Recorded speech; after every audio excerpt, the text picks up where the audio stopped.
하나님의 말씀 보겠습니다. 하나님의 말씀은 신약성경 마태복음 제11장 마태복음 제11장 27절에서 30절에 이르는 말씀입니다.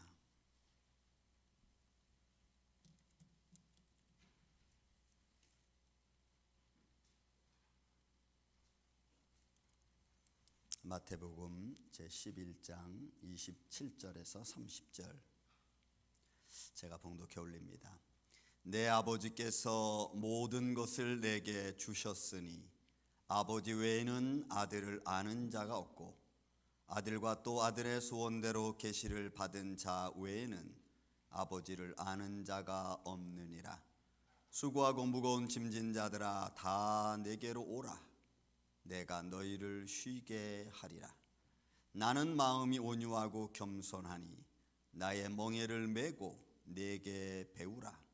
그리하면 너의 마음이 쉼을 얻으리니 내 멍에는 쉽고 내 짐은 가벼움이라 하시니라. 아멘. 기도합니다. 예수님 감사합니다. 오늘 이 시간 생명의 말씀을 주심을 감사합니다. 이 말씀을 가지고 이 시간 은혜를 나누고자 합니다. 성령님이 함께하여 주시옵소서.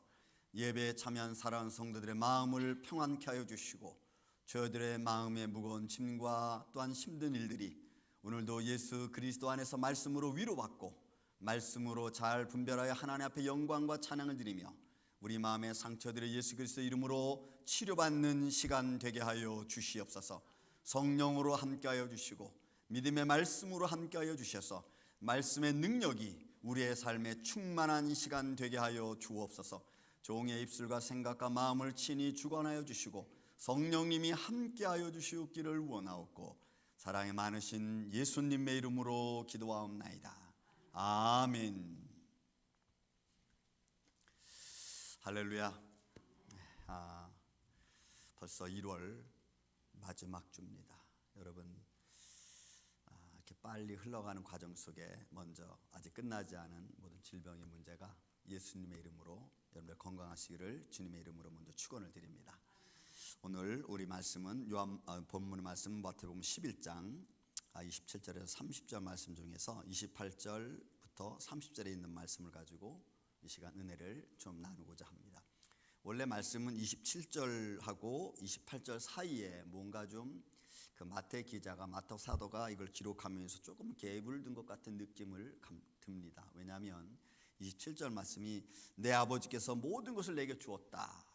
그리고 또 말씀하기를 아버지 외에는 아들을 아는 자가 없고 아들과 또 아들의 소원대로 계시를 받은 자에는 아버지를 아는 자가 없다라고 딱 말씀해 놓고 나서 갑자기 수고하고 무거운 짐자들아 내게로 오라 이렇게 말씀하거든요. 마치 좀 갭이 있는다. 뭔가 더 말씀을 하고 나서 이 말씀을 해야 좀 옳을 것 같은 그런 좀 갭이 있는 것 같죠. 그런 말씀 속에서 여러분 하나 중요한 게 짚고 넘어가고 27절에 아버지가 내게 모든 걸 주었다는 겁니다. 여러분 그 말씀을 기억하십시오. 아버지가 내게 모든 걸 주었으니까 나도 너희에게 모든 걸 해줄 수 있다라고 하는 과정에서 우리가 본문의 말씀을 봐야 됩니다. 자, 먼저 들어가기 전에 또 우리가 말씀을 좀 이해를 돕기 위해서 자, 그러면 예수님께서 수고하고 무거운 짐진 자들아 라고 표현했습니다. 이거는 인생을 통틀어 두고 하는 말입니다. 그렇다면 이 단어 두 개가 오늘 이해 먼저 해야 됩니다. 예수님께서 말씀하신 거죠. 수고하고 라고 하는 수고하고 이거는 이런 겁니다. 내가 어떤 일을 하는 과정에 있어서 힘들고 지친 상태의 모습을 말하는 거예요. 여러분들의 직장 생활을 하고 그리고 또 뭐 사회적인 일을 하고 때로는 자영업을 하고 그러니까 일을 열심히 해가는 과정. 근데 그 일은 할 수도 있고 안 할 수도 있어요. 거기서 오는 수고입니다. 열심입니다. 열심으로 해서 때로는 육신이 지치고 마음의 상처를 받고 힘들어지는 것을 말하는 거예요. 여기서 수고한다는 의미는. 그러니까 이거는 내가 할 수도 있고 안 할 수도 있는 문제가 될 수 있어요. 어쨌든 분명한 것은 열심히 일하다가 뭔가 지치고 있는 상태를 말하는 거예요. 그 다음에 무거운 짐진 자라고 하는 이 의미는 이미 짐을 지고 있는 상태를 말해. 내가 어깨를 지고 있을 내가 계속 해나가는 거예요. 어떻게 보면 이거는 이미 나에게 주어진 일이기 때문에 내가 벗어나기가 쉽지 않은 거예요. 벗어나기가 쉽지 않은 거예요. 근데 요 일이, 수고하는 일과 무거운 짐이 교대로 가면서 나를 힘들게 할 수가 있어요. 요 단어를 먼저 여러분들이 이해를 그렇게 하시고 이제 오늘 말씀을 보면은 조금 여러분들 이해가 쉽습니다. 그래서 무거운 짐진 자, 내가 짐을 져서 너무 힘들어서 그것 때문에 늘 내가 이 자괴감에 빠지고 포기하기도 쉽고 그 다음에 또 지쳐 힘들어 쓰러지기도 하고, 근데 그것으로부터 내가 그 부담감을, 그 무게감을 내가 이겨나오게끔 해주는 것이 주님이 하신 말씀이 내게 오라고 하는 거예요. 두 단어를 여러분 조금 뉘앙스가 좀 다릅니다. 수고하는 뉘앙스와 무거운 짐자의 뉘앙스가 조금 달라. 그렇지만 이것이 교대로 가면서 나를 힘들게 할 수 있는, 어떻게 보면 인생살이 뭐 이렇게 표현할 수도 있는 거예요. 자, 그 중에서 먼저 우리가 볼 수 있는 게 생활의 무게로, 첫 번째 볼 수 있는 게 생활의 무게로 지친 자들입니다. 여러분, 생활의 무게로 지친 자들, 이거는 내가 염려하고 내가 열심히 한 게 너무 힘든 거예요. 그래서 때로는 그것 때문에 지치고 힘들어지는 모습이에요. 여기는 여러분 두 가지가 있어요. 생활의 무게로 어려운 짐진 자 두 가지가 있어요. 수고하는 짐, 무거운 짐. 여러분, 이 무거운 짐은 뭘로 표현할 수 있냐면 이런 겁니다. 이미 짐진 거라 그랬죠. 짐진 상태, 자녀의 문제가 소위 그렇습니다. 쭉 짜내면 자녀의 문제. 자녀의 문제는 평생 짐일 수 있어요, 여러분. 평생.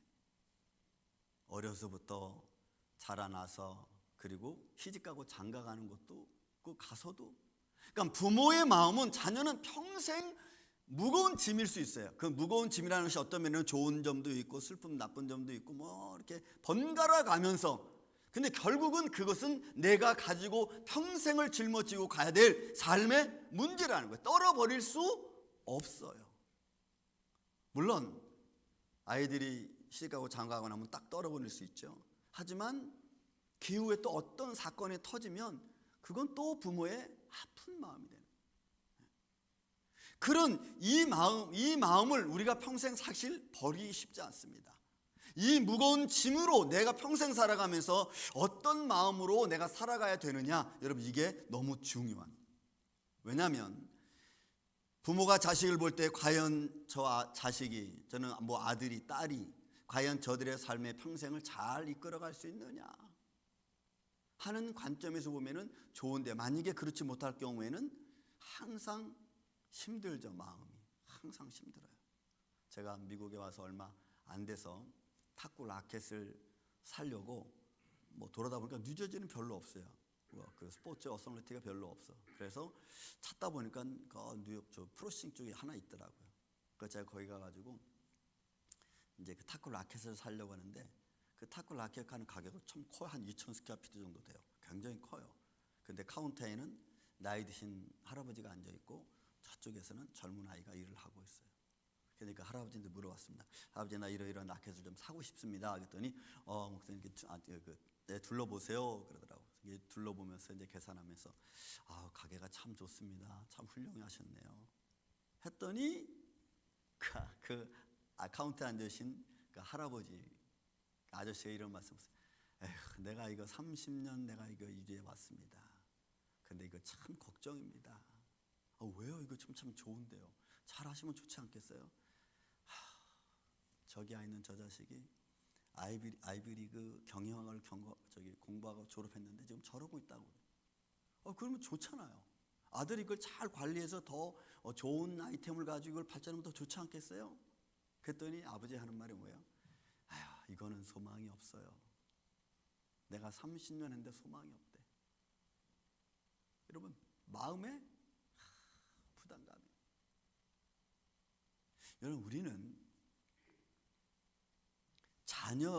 자녀의 문제는 부모의 욕망대로 자녀를 키울 수 없습니다. 부모의 욕망대로. 우리는 그들이 잘 할 수 있도록 어시스트 해주고 잘할 수 있도록 길을 방향을 가르쳐주고 그들을 통하여 우리가 늘 믿는 마음으로 인내해주고 기다려주는 게 여러분 참 중요한 거예요. 그리고 바른 길을 갈 수 있도록 늘 가르쳐주고 관심 가져주고 그거 외에는 우리가 사실 좌지우지할 수 없어요. 우리가 뭔가를 하려고 하면은 그거부터 벌써 우리에게는 무거운 짐이 되는 거예요. 무거운 짐. 평생 씻을 수 없는 무거운 짐. 너무 관심을 많이 주는 것도 그 아이에게서는 무거운 짐이 될 수 있고 너무 관심을 안 주는 것도 때로는 그 아이에게 무거운 짐이 될 수 있어요. 부모가 부모의 위치로 서서 여러분 방향을 제시해 주는 게 여러분 정말 중요해요. 여러분들이 믿음의 방향을 제시해 주고 삶의 방향을 제시해 주고 책임의 방향을 제시해 주고 뭔가를 할 수 있는 방향을 제시해 주는 게 여러분 중요해. 생명의 길이 어디로 가야 되는가를 제시해 주는 게 여러분 가장 중요해요. 그 길을 잘 조절하면서 부모들이 어시스트 해줘야 돼요. 얘기해 줘야 되는 거예요. 그러면 내 무거운 짐이 조금 내려놓을 수 있죠. 때로는 내 스스로가 내가 무거운 짐이 될 수가 있어요. 여러분 내 스스로 나에게 무거운 짐이 될 수 있어요. 이렇게밖에 못 사는 이런 삶의 형평사정 비교하는 모습, 이런 안타까운 내 마음의 상황, 현실의 어떤 부정할 수 없는 내 위치, 야 내가 지금까지 뭐하며 살아왔나 라고 하는 자기 자신에 대한 자책, 이거 무거운 짐 될 수 있어요. 내 삶이 내가 감당할 수 없고 늘 내 마음에 불평을 주는 삶이라면 여러분 내 자신이 내게 무거운 짐이 되는 거예요. 생활 속에 살아가는 모습이죠.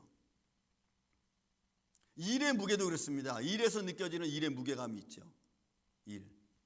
잘 되면 너무 힘들어요. 여러분. 좋은 게 아니고 너무 힘들어. 육신이 너무너무 피곤해. 잘 돼도 피곤하고 안 돼도 피곤하고 일이 없으면 더 피곤해. 신경 쓰는데 막 짜증이 나고 육신이 지쳐요. 그렇게 육신이 지치면 정말 내가 참으로 참 행복한 일, 즐거운 일, 하나님의 영광과 찬양을 드리는 일을 여러분 할 수가 없어요. 힘들어서 할 수 없다고 우리 이야기합니다. 바빠서 할 수 없다고 이야기합니다. 정말 그럴까요? 일의 무게감이 있어요. 우리가 진정으로 수고하고 무거운 짐진 자, 예수님 말씀하셔서 우리에게 들려주는 말씀 중에 여러분 전도 3장에 보면 하나님이 인간에게 노고를 주사 그거로 수고하게 하셨다 그랬어요. 그 다음에 그 수고한 가운데 너희가 낙을 누리는 것이 하나님의 선물이라 그랬습니다. 수고하고 그 수고하는 가운데 낙을 누리는 게 하나님의 선물이에요. 이 말씀을 마음속에 잘 마음에 새길 필요성이 있어요. 그런데 그 수고하고 그 노고를 준 그 일을 내가 감당하는 데 있어서 육신이 지치고 힘들고 지치고 때로는 자녀들 때문에 무거운 짐으로 어렵고 이러면 우리는 생활의 무게를 이겨나갈 수 없어요. 여러분 옛날 책입니다. 칭찬은 고래도 춤추게 한다는 책이 있습니다. 칭찬하는 것보다는 부정적인 게 더 많이 보이는 거죠. 정말 소중히 여길 것을 소중하게 여기지 못하는 거예요. 잘 되면 감사하죠. 여러분 잘해서 일을 많이 해서 몸이 지치면 하나님 감사합니다. 이렇게 저에게 많은 일을 할 수 있도록 은혜 주시고 건강 주시고 또 할 수 있도록 환경 주신 건 하나님 감사합니다. 여러분 이렇게 나와야 이게 정상이지. 아이고 나 지쳐, 나 더 이상 힘들어서 못하겠어. 아이고 이제 또 기부와 포기. 나 예배 들어갈 힘도 없어. 이렇게 되면 이거는 잘못된 생각이에요. 그렇죠? 그러면 하나님 일 안 줬으면 좋겠습니까? 그것도 아니잖아. 그러니까 삶의 무게, 생활의 무게가 나를 어느 쪽으로 인도하느냐. 때로는 이 지친 육신 때문에 우리는 이런 비교적인 생각을 갖습니다. 명예욕을 내가 가질 수 있죠. 잘 되면은 잘된 것에 대한 내 명예가 있고, 잘못되면 잘못한 것에 대한 창피함이 있고, 또 자포자기하고 싶은 마음이 있어요. 왜냐하면 내게 주신 일, 또 내가 감당하는 일에 대한 기쁨이나 감사의 마음으로 하지 않다 보니까 자꾸 거기에 불평불만이 섞여 나오는 거예요. 이거는 수고하는 것의 무게감이죠. 내가 열심히 일한 것에 내가 삶에 지치고 또 지치다 못해 때로는 자포자기하는 마음이 있어요. 여러분, 그런 것들은 때로는 안 해도 됩니다. 수고를 좀 내려놔도 돼요. 그것이 내 삶에 영향을 미치고 나를 힘들게 하면, 그리고 그것 때문에 하나님을 잃어버리게 하면은 우리는 내려놔도 괜찮아요. 근데 우리는 거기까지 생각하지 않습니다. 그냥 감당해야 되는 것으로 알고 무조건 갑니다. 가다 지치고 쓰러지고 포기하고 믿음이 떨어지는지 안 떨어지는지 생각할 겨를도 없고 하지도 않고.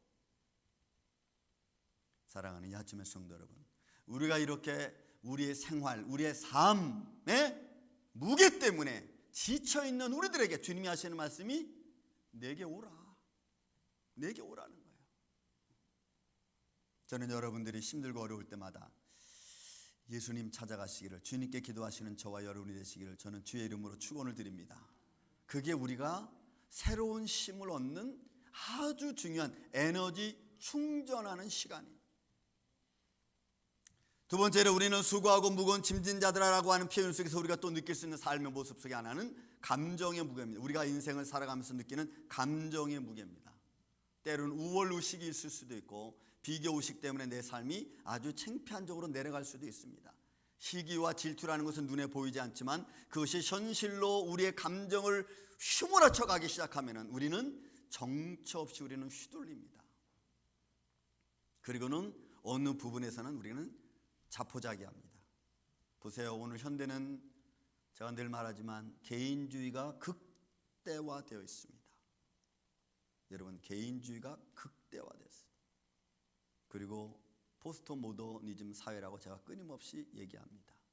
이제는 삶의 절대 가치가 여러분 없어진 삶의 모습입니다. 사회 속에 절대 가치가 없어지니까 도덕적이든 윤리적이든 사회적이든 환경적이든 절대 가치가 없어지고 다 상대 가치로 가요. 상대 가치가 되다 보니까 여러분, 이게 얼마나 무서운 일인지 몰라요. 절대 가치가 윤리적으로 도덕적으로 사회적으로 없어지고 상대 가치가 나타나는 순간부터 모든 생각이 바뀌게 돼 있어요. 이 상대 가치가 되면 생각의 변화가 생기고, 생각의 변화가 생기면 생활의 변화가 생깁니다. 왜? 그 상황에 맞기만 하면 되거든. 그것이 잘된 것이든 못된 것이든 속인 것이든 안 속인 것이든 상대 가치는 그 상황만 그냥 잘 만들어가면 되는 거예요. 그래서 생각의 변화뿐만이 아니라 삶의 변화가 생겨버리는 겁니다. 그리고 모든 것을 그냥 다 그렇게 수용하게 돼요. 이러니까 이 상황에서는 이럴 수밖에 없어. 그럼 끝. 절대 가치가 없어요. 아까 좀 말씀드렸지만 너무 힘들고 지쳐 있습니다. 이렇게 힘들고 지치는데 무슨 예배를 드리러 가? 끝. 거기에 하나님의 존엄성, 하나님의 존재의 가치성, 믿음에 대한 어떤 열망 없어요. 그냥 끝. 그래서 상대 가치는 너무너무 무서운 거예요. 이게 너무너무 무서운 거예요. 우리는 아무렇지도 않게 생각하지만 무서운 겁니다. 저는 이 모습을 보고 오늘날 이렇게 좀 봅니다. 여러분, 사이코패스라는 말 아시죠? 사회 심리학적으로 사이코패스의 의미는 우리가 다 알다시피 반사회적 정서를 가진 사람들이 하는 행동들입니다. 반사회적 감정을 가지고 생활을 하다 보니까 문제를 자꾸 일으키죠. 그들에게는 절대 가치고 뭐 상대 그런 거 필요 없어요. 그냥 나 위주입니다. 내 생각대로 그냥 해버리고 마는 거예요. 이 사회가 어쨌든 저쨌든 그런 거 생각 안 합니다.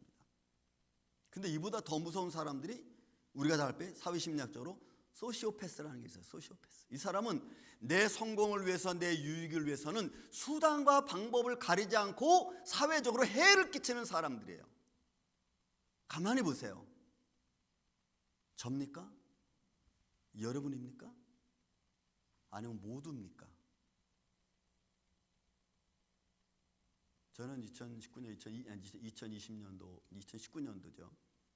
바이든 대통령하고 사실 트럼프 대통령하고 여러분 이거 그 투표했잖아요. 미국 대통령 선거. 정치적인 얘기는 제가 잘 하고 싶지 않지만 저는 그때 뭘 느꼈냐면 빅테크들의 어마어마한 권력을 봤어요. 나는 대통령의 계정을 삭제하는 빅테크는 처음 봤어. 내 생전에 진짜. 그들의 파워가 얼마나 세면 여러분 대통령의 말을 잘라버려, 없애버려. 계정을 없애버려.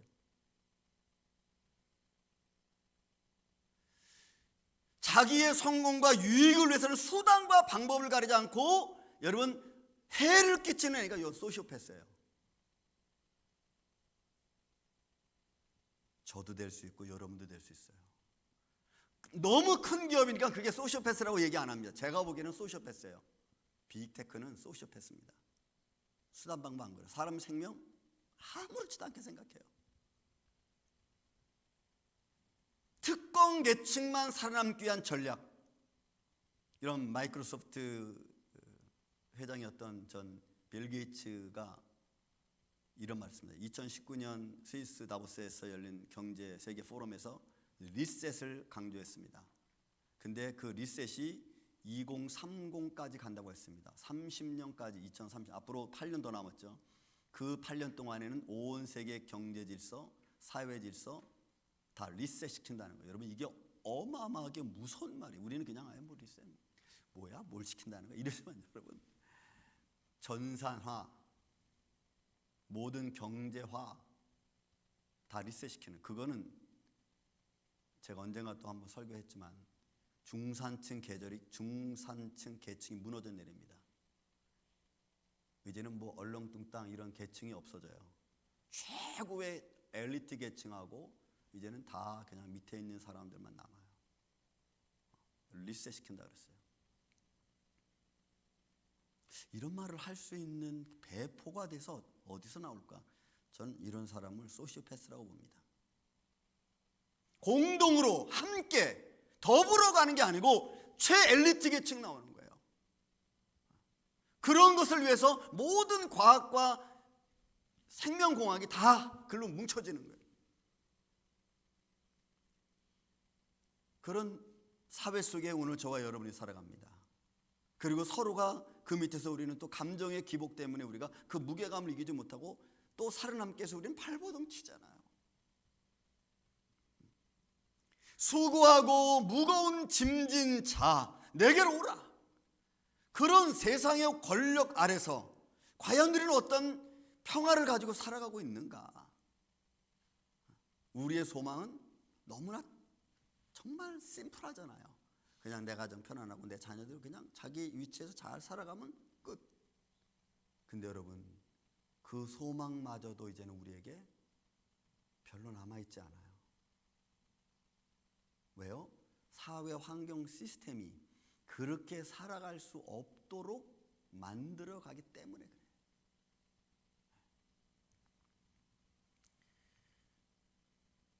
지난번에 우리 그 전사님이 그 실리콘밸리에 대한 이야기를 잠깐 한 걸 제가 들으면서 한번 생각해 봤습니다. 거기서 사람들의 어떤 그 엔지니어들의 이동은 여러분 엔지니어들의 삶 속에서 이동은 내 기업이라고 생각하지 않고 부르는 대로 돈 많이 주는 대로 그냥 갑니다. 그게 구글이 됐던 아마존이 됐던 아니면 뭐 그 페이스북이 됐던 왜 어마어마한 빅테크 기업들이 거기 있기 때문에 매일 구글에서 근무하다가 야 내가 돈 뭐 10만 불 더 줄게. 그럼 그냥 가는 거예요. 뭐 5만 불 더 줄게. 오케이. 그냥 버리고 가는 거예요. 그렇게 어떤 사회적 분위기에 따라서 움직이는 과정 속에 정말 내가 살아남기 위해서는 여러분 발버둥 치는 거죠. 내가 살아남기 위해서는. 여러분 그런 시대예요. 우리가 보이지 않는 또 다른 시대에서는 어떤 현상이 벌어지고 있는지 우리는 알지 못해. 더 좋은 삶, 더 좋은 환경, 더 좋은 것들을 향한 인간의 욕망은 끝이 없죠. 거기에 비교되는 우리들의 모습. 정말 그 주어진 일에 내가 감사와 기쁨이 없으면 하나님의 나를 통해서 하시고자 하는 하나님의 의도를 내가 알지 못하면 그럼 우리는 늘 힘들게 살아요. 사랑하는 이 아침의 성도 여러분, 여러분들이 하시는 일에 감사와 기쁨이 있기를 주님의 이름으로 축원을 드립니다. 그 감사와 기쁨이 내 안에 있어야 내가 그나마 내게 주어진 일들을 내가 잘 정말 기쁘게 해나갈 수 있어요.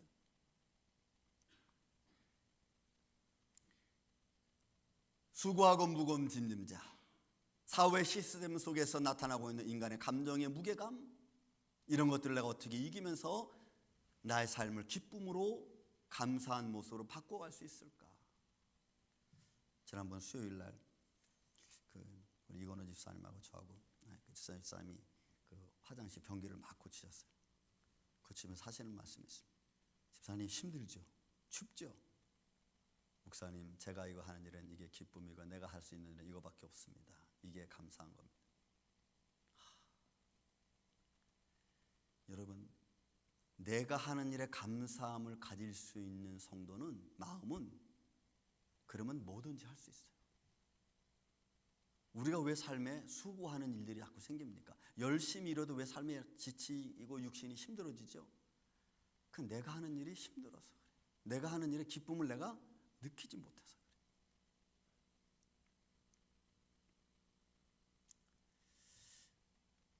또 하나 여러분, 우리 수고하고 무거운 짐진 자라는 이 단어 속에서 우리가 볼 수 있는 게, 여러분, 세상의 흐름 속에서 우리가 보는 게 신앙의 무게감입니다.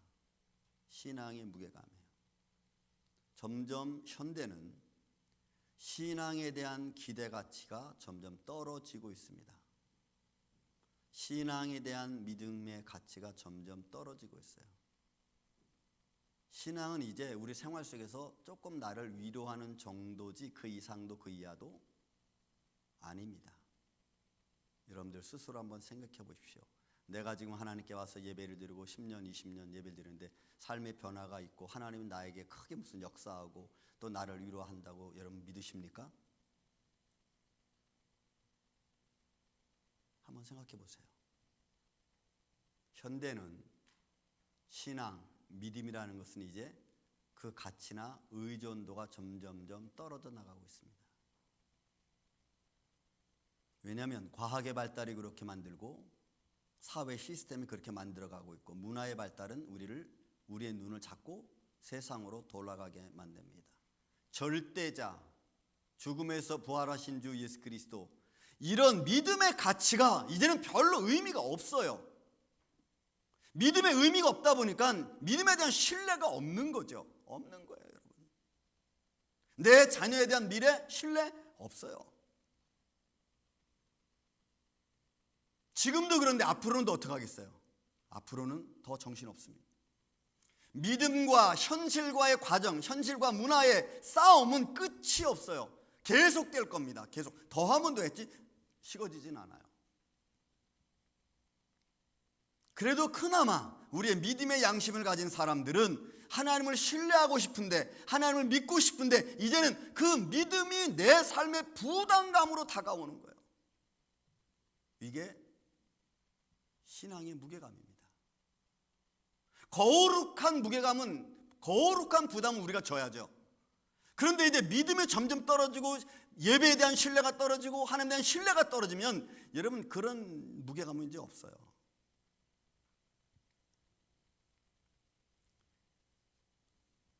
어떤 것이 정말 하나님을 내가 사랑하고 하나님을 영화롭게 하는 것인가에 대한 생각을 이제 더 이상 우리는 갖지 않습니다.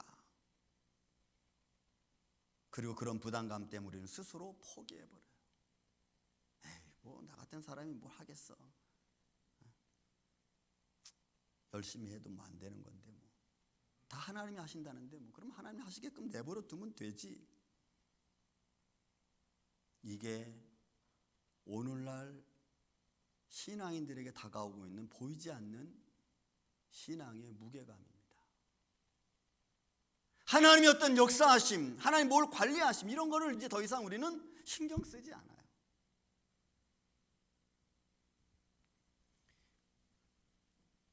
예수님은 바로 이런 삶의 생활 속에서 느껴지고 있는 수많은 삶의 무게, 수고하고 내가 지금 일하는 데서 일할 수도 있고 안 할 수도 있고, 하여간 내가 지금 열심히 하는 데서 오는 피곤함과 지침, 그런 곳에 오는 무게감, 또 내가 이미 지고 가는 과정 속에서 벗어버릴 수 없는 이런 삶의 환경이 가지고 있는 무게감, 또 삶의 환경 속에 오는 비교의식, 내 어떤 감정들, 이런 것들이 내 마음을 점점 다운시키니까 결국 믿음에 대한 의존도가 별로 없어요. 그런 이들에게 오늘 주님이 하시는 말씀입니다. 다 내게로 오라. 여러분 한번 따라서 합시다. 다 내게로 오라. 다 내게로 오라. 우리는 주님 앞에 가야 돼요. 왜? 이런 마음가짐, 이런 수고하고 무거운 짐을 진 상태로서는 내가 살아갈 수 없어요. 살아가다 보면 분명히 어딘가 빵꾸가 납니다. 병이 들든지 아니면 지쳐 쓰러지든지 둘 중에 뭔가 하나 분명히 터져요. 그때 가서 여러분 우리는 후회할 수 있어요. 믿는 걸 후회하든지 아니면 안 믿는 걸 후회하든지.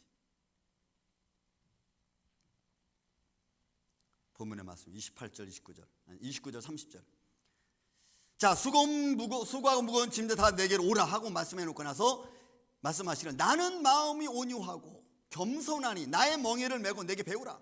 여러분, 내 마음이 온유하고, 여러분이 온유하다는 의미가 이겁니다. 내가 분노할 수 있는 상태에서 분노하지 않는 마음을 주시는 거예요.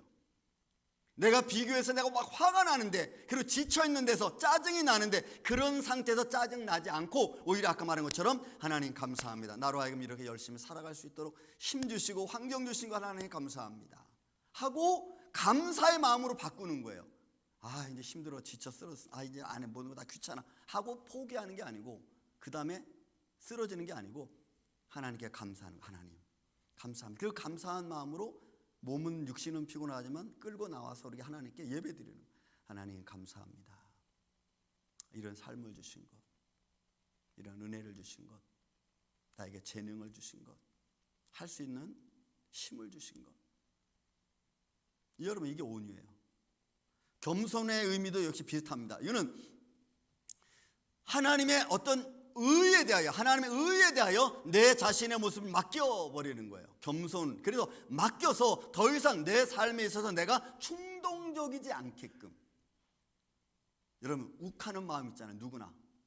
여러분, 욱하는 사람은 다 제가 보기에는 그 분노 조절 장애가 있는 사람들입니다.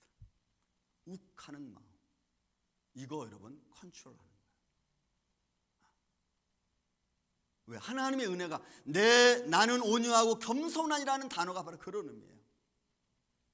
그래서 막 뭔가를 갑자기 막 그냥 화가 나니까 때로는 폭발적인 언어가 막 나오기도 하고, 막 성질이 막 일어나기도 하고, 어떤 행동이 좀 과격해질 수도 있고. 그리고 내게 배우라, 내게 배우라. 이것은